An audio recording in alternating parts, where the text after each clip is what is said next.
किसी गांव के किनारे एक पुरानी जर्जर हवेली थी, जिसे लोग शापित हवेली के नाम से भी जानते थे। इस हवेली की कहानी सालों पुरानी है। कहते हैं कि उस हवेली में रात के समय अजीब अजीब आवाज़ें आती थीं। कोई महिला की चीख सुनाई देती थी और कभी कभी तो खिड़कियों में से किसी की परछाई को भी देखा जाता था। लेकिन दिन के समय हवेली बिल्कुल शांत और सामान्य दिखती थी। लोगों का कहना था कि उस हवेली में आत्माओं का वास है और कोई भी इंसान उस हवेली के अंदर रात बिताने जाता है तो वह अगली सुबह कभी भी वापस लौटकर नहीं आता। राघव, जो कि एक युवा पत्रकार था, राघव हमेशा रहस्यमय चीज़ों के बारे में ही सुनता था और राघव हमेशा अद्भुत कहानियों की खोज में लगा रहता था। उसने जब उस गांव की हवेली के बारे में कहानी सुनी तो राघव को इन सभी बातों पर यकीन नहीं हुआ। राघव को ये सभी एक वहम लगता था और लोगों की सिर्फ बनी हुई कहानियाँ। और राघव ठान चुका था कि वो लोगों के मन में पैदा हुए डर को हमेशा के लिए खत्म कर देगा और इस कहानी की जड़ के बारे में जरूर जानेगा कि आखिर इसके पीछे का रहस्य क्या है। एक दिन राघव ने गांव वालों की इन सभी बात को झूठा करार दिया। एक रात के समय हवेली में राघव ने जाने का फैसला किया। राघव अपने टार्च के साथ हवेली की ओर चल पड़ा। हवेली के बाहर पहुंचकर उसे अजीब चीज़ों का अनुभव हुआ और बहुत सी ठंडी हवाएं वहां पर चल रही थीं। लेकिन राघव अपने इरादे से पीछे हटने वाला नहीं था। हवेली के अंदर जाते ही राघव को एक अजीब सी सर्दी महसूस होने लगी। हवेली की दीवारों पर पुराने धूल से ढके चित्र लगे थे और दीवारों पर मकड़ी के जाले और टूटी फूटी लकड़ियां पड़ी थीं। हवेली की छत से टपकता हुआ पानी बार बार आवाज़ कर रहा था, जो कि हवेली को और भी ज़्यादा भयानक बना रहा था।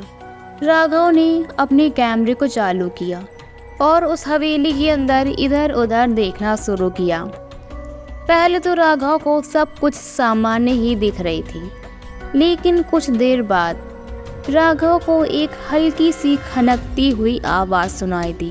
वो आवाज़ हवेली के सबसे गहरे हिस्से से आ रही थी, जहाँ एक बंद दरवाज़ा था।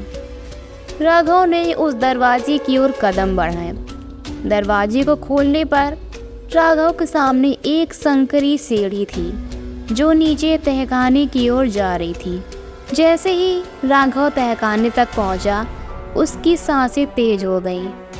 वहां चारों ओर अंधेरा ही अंधेरा था और वहां की हवा में एक बहुत ही गंध थी, जिससे कि राघव को बहुत ज़्यादा सर में दर्द होने लगा। अचानक राघव की टॉर्च की रोशनी भी बुझ गई थी और वहां एकदम अंधेरा छा गया। तभी राघव को महसूस हुआ कि उसके पीछे कोई खड़ा है। उसने मुड़कर देखा पर वहां कोई नहीं था। अब राघव की धड़कन तेज होती गई, पर राघव ने खुद को शांत रखने की कोशिश की और आगे ही बढ़ता गया। तभी राघव के कानों में एक हल्की सी फुसफुसाहट की आवाज़ सुनाई दी। उस आवाज़ में था, तुम यहाँ क्यों आए हो? अब राघव का दिल जोर से धड़कने लगा। वह मुड़ने ही वाला था कि अचानक एक ठंडी हवा का झोंका उसके पास से गुजरा और उसकी टार्च अपने आप फिर से जल उठी।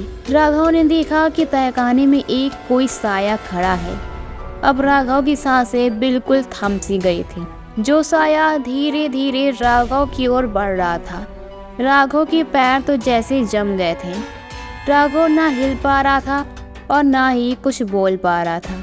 वो साया एक महिला का था, जो एक सफ़ेद साड़ी पहने हुए और उसकी आंखें एकदम खून से लाल थीं।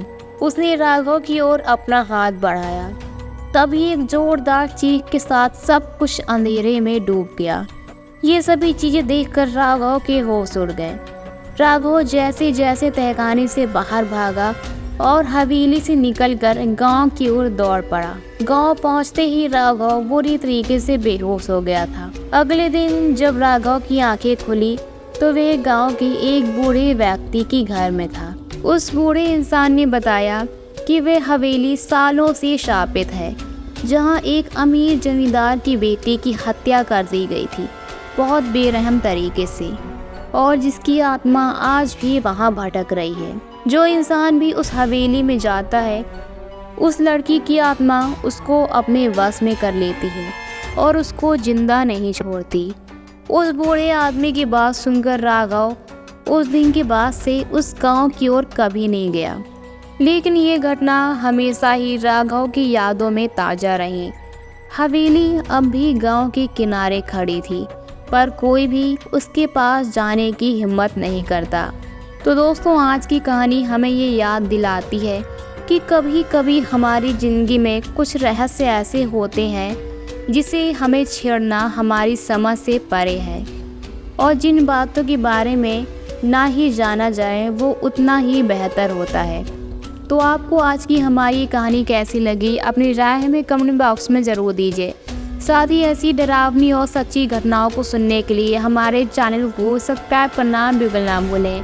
फिर से मिलेंगे अगली एक नई और मज़ेदार कहानी के साथ। तब तक ले बाय।